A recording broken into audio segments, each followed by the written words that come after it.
Salut à tous, bienvenue sur cette nouvelle vidéo sur la série Angular, où aujourd'hui on va voir un petit peu plus en détail les components.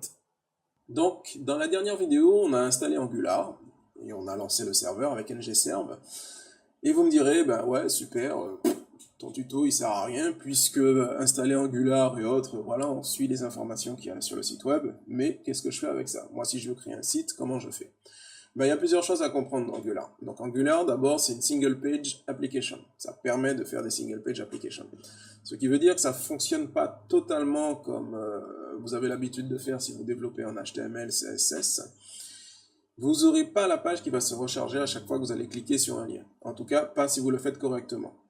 Mais avant d'en arriver là, il faut comprendre les différents éléments d'Angular. Et parmi ceux-ci, il y en a un qui est très important, ce sont les components. Les components, c'est quoi? Donc si on doit faire une analogie, quand vous créez un site web, donc on va faire un petit schéma, vous avez votre page web, vous avez différents éléments, donc par exemple un header, qui lui va contenir votre menu, donc on va le fiche ici, c'est pas un design qu'on fait. Ensuite vous avez la partie principale, content par exemple,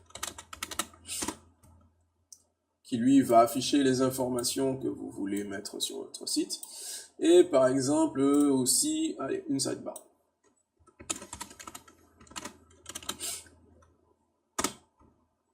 Voilà. Donc quand vous créez un site internet en HTML, CSS et autres habituels, vous mettez pratiquement tout ce petit monde sur la même page. Vous codez tout pratiquement sur la même page, sauf si vous êtes un tant soit peu organisé, que vous mettez ça dans des fichiers différents et que vous appelez ces différents fichiers via du PHP ou autre.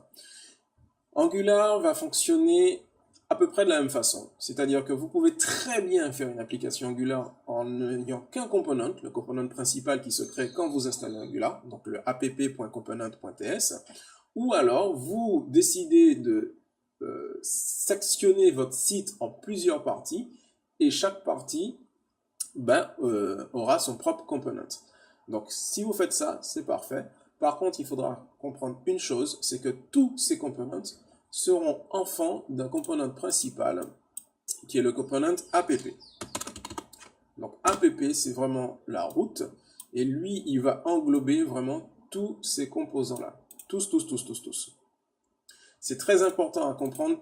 Pourquoi? Parce que quand on va commencer à regarder ce qu'on appelle le data binding, vous allez voir que le data binding fait transiter des informations entre différents composants. Donc entre composants parents, enfants, apparents, et entre composants enfants.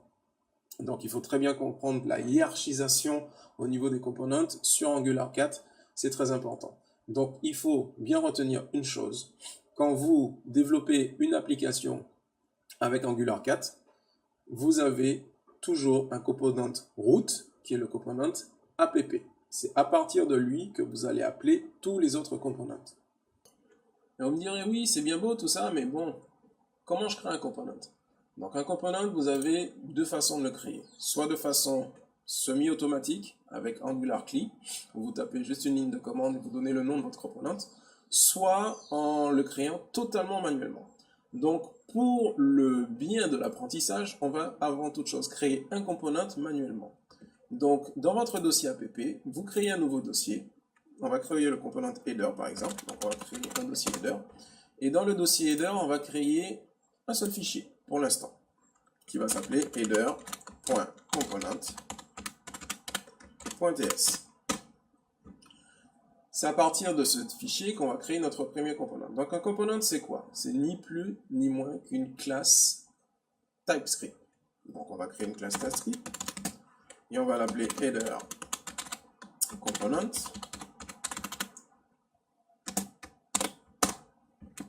Et donc voilà, on a un component. Mais en l'état actuel, Angular ne sait absolument pas quoi faire avec cette classe. Rien du tout. Là, si vous laissez ça comme ça vous servira à rien, sauf à créer une classe qui vous servira à rien. Donc comment Angular reconnaît les différents éléments qu'on lui donne? Tout simplement, ils nous mettent à disposition ce qu'on appelle des décorateurs. Donc le décorateur pour le component, vous avez deviné, ça s'appelle component. Donc un décorateur commence toujours par l'espèce de truc là, je sais plus comment ça s'appelle, arrobase.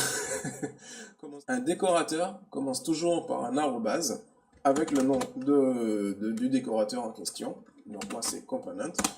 Donc mon IDE lui me complète automatiquement ce qu'il faut, c'est-à-dire qu'il me fait automatiquement l'import du component venant de Angular Core. Mais si votre IDE ne le fait pas, il faut absolument importer le component venant d'Angular Core. Ou sinon, Angular ne comprendra même pas cette instruction. Il dira oui, d'accord, ok, mais ça c'est quoi, ça vient d'où, qu'est-ce que ça fait là? Ok.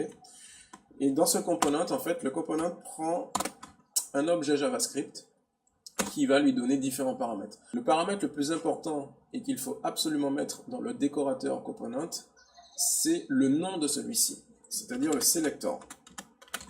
Quand vous tapez selector deux points, ça reste un objet JavaScript, vous lui donnez un nom. Donc de préférence, un nom qui sera unique. Vous pouvez donner le nom que vous voulez, mais il faut qu'il soit unique. Alors faites bien attention si vous importez d'autres modules et d'autres components venant de personnes tierces ou de modules tierces, que vous ne soyez pas en conflit avec un autre nom. Donc pour ça, moi, j'utilise la nomenclature qu'on utilise souvent sur Angular, je le nomme app header. Et à ce niveau-là, normalement, je suis sûr qu'il n'y a pas d'autres sélecteurs. Donc à ce niveau, bon, vous avez d'abord le sélecteur et il faut ensuite déterminer un template. Le template, c'est tout ce qui va s'occuper de la partie affichage de ce component. C'est ni plus ni moins du HTML avec des balises Angular pour qu'on puisse afficher des données, donc entre les entrequotes. Donc le template, vous avez deux façons de l'importer. Soit vous créez, toujours dans le même répertoire, un fichier header.component.html et qui sera votre fichier HTML dans lequel vous allez écrire le code. Donc à ce moment-là, vous écrivez template URL et vous donnez le nom, enfin le chemin de votre URL. Donc nous, si on avait un header.component.html, ça accéderait au fichier que j'ai pas créé. Il faudrait le créer. Mais pour faire simple, pour l'instant, on va mettre notre template en ligne, c'est-à-dire en une seule ligne. C'est-à-dire qu'on va l'appeler template directement et on va mettre juste un petit H1. Hello. Et ensuite, une variable qu'on va définir par la suite, hello name. Et on ferme le H1. Ensuite, vous pouvez mettre aussi un style CSS. Donc là, j'en mettrai pas. On va en utiliser par la suite quand on va créer les vrais components pour notre petit projet. Mais là, je ne mettrai pas de style CSS tout simplement parce que je ne mettrai pas de style. Donc, dans la partie logique, on va donner à notre variable name le type string et la valeur word.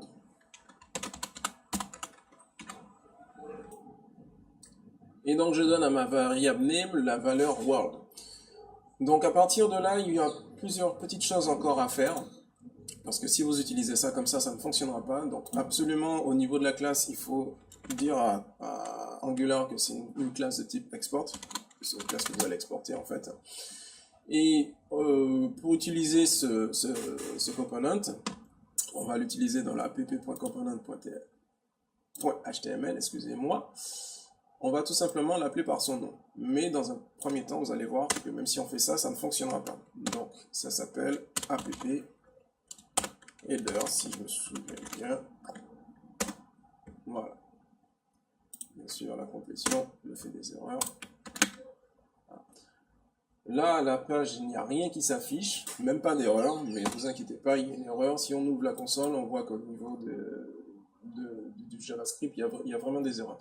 Il nous dit que app.header is not no element. Tout simplement parce que effectivement, même si on a mis le nom de notre component dans le app.component.html, excusez-moi, il ne sait absolument pas ce que c'est. Tout simplement parce que Angular ne scanne pas vos fichiers quand vous faites des créations de components ou modules ou services ou autres. Il faut absolument que vous lui dites que vous allez utiliser un nouveau component. Ça se fait à quel niveau? Ça se fait, comme je vous l'ai dit dans la précédente vidéo, au niveau de app.module.ts. À ce niveau-là, vous lui dites au niveau des déclarations, j'ai effectivement mon app.component qui est celui-ci, mais j'ai aussi mon header.component que je vais utiliser. Donc c'est tout simple, on lui dit que là j'ai un header component.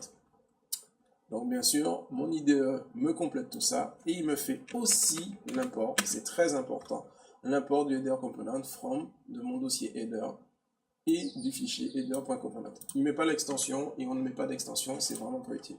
Donc à partir de là, si on sauvegarde, on a bien notre hello world qui lui est créé dans notre header.component.ts qui apparaît. Donc c'est aussi simple que ça. C'est vraiment comme ça qu'on utilise et qu'on crée un component. On fait un import de component from Angular, on met le décorateur component devant notre classe qui est exportée et on crée notre code métier. Donc là, il n'y a absolument rien, mais vous pouvez y mettre ce que vous voulez. Donc ça, c'est la façon de créer un component manuellement.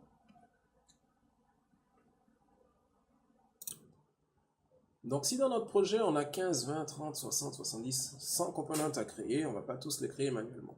Angular CLI met à notre disposition des commandes pour pouvoir nous faciliter un petit peu la tâche dans la création de components, de services, etc., etc. Donc pour les utiliser, on va ouvrir une console, terminal intégré, toujours dans votre dossier. N'oubliez pas de mettre toujours le chemin, de travailler dans votre dossier. Et là, on peut taper la commande ng generate. Alors, on va utiliser les raccourcis. Enfin, au lieu de generate, on va mettre g component. Et au lieu de component, on met c. Vous l'avez compris. Et le nom de nos components. Donc là, on va créer le component. Donc on avait header, la sidebar, et on avait le content. Celui-là, on va le créer comme ça. Je vais vous montrer une petite chose. Donc on patiente le temps que Angular nous génère le component. Ça prend pas longtemps. Hein. Voilà. Et là, vous avez vu qu'il vous a créé un dossier content, puisque c'est le nom de notre component. Et à l'intérieur, il nous a mis tous les fichiers utiles. Donc le CSS, le HTML, le spec, qui ne sert pas à grand chose dans notre cas, puisque c'est pour faire des tests unitaires, et le content.component.ts, qui lui va contenir notre code métier. Et vous voyez qu'il vous fait tout automatiquement. L'import du component, le onInit, on l'oublie pour l'instant, c'est le lifecycle. Le component avec le selector, le nom, le template URL vers le dossier HTML en question, le style URL vers le dossier aussi CSS, un constructeur qu'on va utiliser pour les dependency injection plus tard, le nom de la classe, l'implement en init, on peut le retirer, on n'utilisera pas ça pour le moment, et l'export. C'est aussi simple que ça, mais il ne fait pas que ça. Il va aussi remplir le app.module. Donc là, vous voyez qu'au niveau du ng module, au niveau des déclarations, il a intégré notre component, le content. Donc n'oubliez pas que c'est le nom de la classe qu'on récupère, donc c'est celle-ci. Il nous l'a intégré ainsi qu'il a fait l'import du chemin où elle se situe. Donc à partir de là, si on veut tester, voir que tout fonctionne, ben, tout simplement dans notre app.html, après le header, on va appeler le app-content.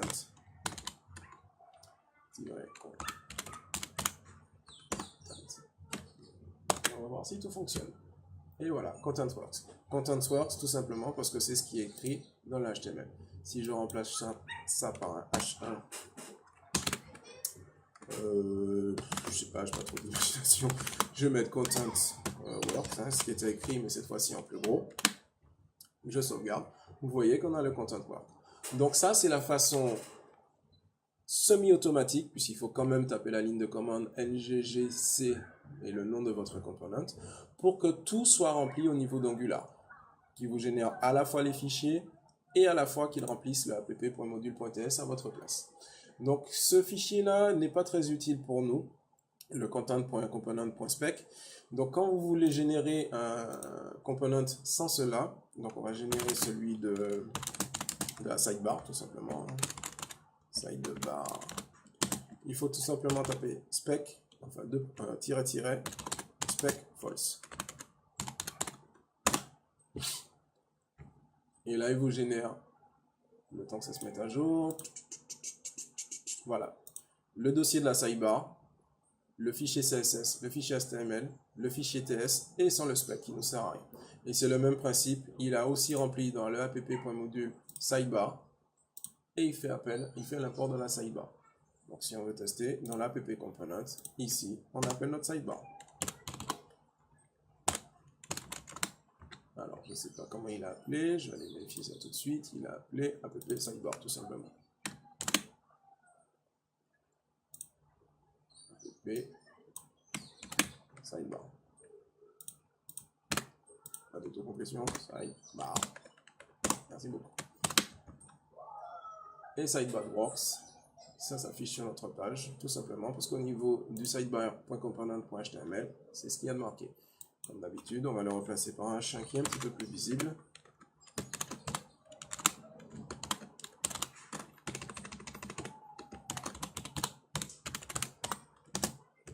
Component sidebar. Voilà. Donc pour la partie component, on va encore rentrer de plus en plus dans les détails au fur et à mesure du projet. Donc on a vu ensemble comment installer, enfin comment créer manuellement un component, comment créer via la ligne de commande les components. Et on va rentrer de plus en plus dans le vif du sujet en commençant à créer les différents components dont on aura besoin pour notre projet. Et aussi, ce qu'on va faire dans la prochaine vidéo, c'est d'importer tout ce qui est utile pour travailler avec Material Design. Parce que pour travailler avec Material Design, il y a de petites choses à faire au niveau d'Angular. C'est pas comme Bootstrap où on insère directement un fichier CDNJS et compagnie. C'est un petit peu plus chiant. Mais on va voir tout ça dans la prochaine vidéo ensemble. À bientôt.